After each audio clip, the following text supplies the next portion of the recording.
Class, if you could put your books down, I'd like to talk to Mr. Spickerman. So, Jacob, do you have your poetry assignment that was due about 3 weeks ago done yet? No. We're supposed to read a poem and analyze it, and what sound devices it entails, like rhyme or alliteration. I don't understand those. Will you teach me, Mr. Yoda? Alright. We'll take the example of the poem, Nothing Gold Can Stay. And in the first line, you see nature's first, green as gold.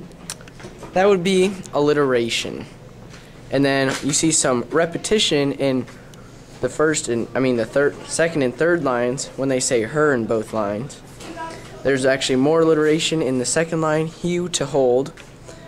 And then in the third line, her early leaves of flower rhymes with the next line, but only so an hour. And then leaf subsides to leaf, that's more repetition. So Eden sank to grief, those rhyme, grief and leaf. And then, so dawn goes down today, and so in the last 3 lines. And down today is alliteration, so nothing gold can stay. And day and stay rhyme. Do you understand now? Yes. Thank Good. So, Mr. Croc, did you get your homework done about the romantic and transcendentalist movements? Yeah, I read Resistance to Civil Government by Henry David Thoreau, but I couldn't figure out if it was romanticism or transcendentalism. Oh, well, let me help you.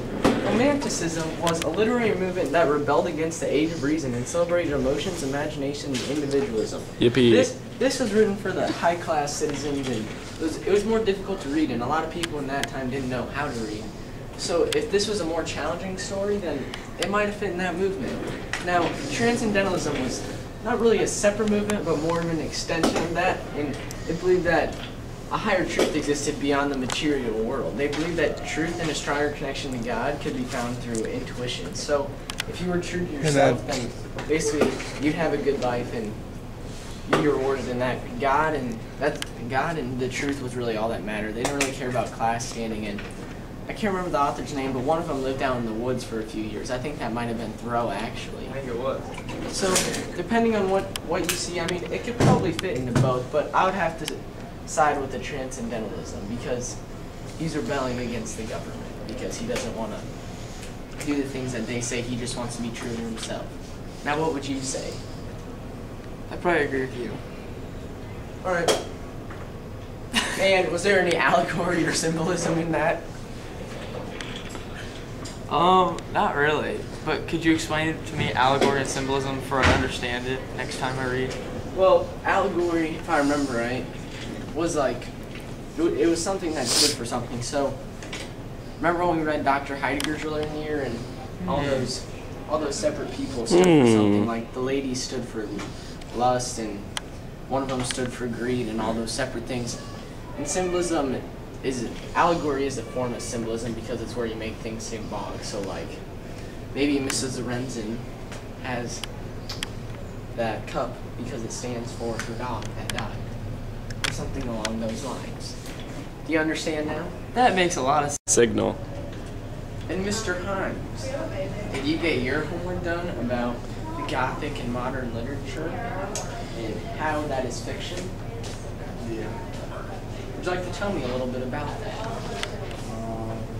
The Rose for Emily shows traits of both the Gothic and modern movements.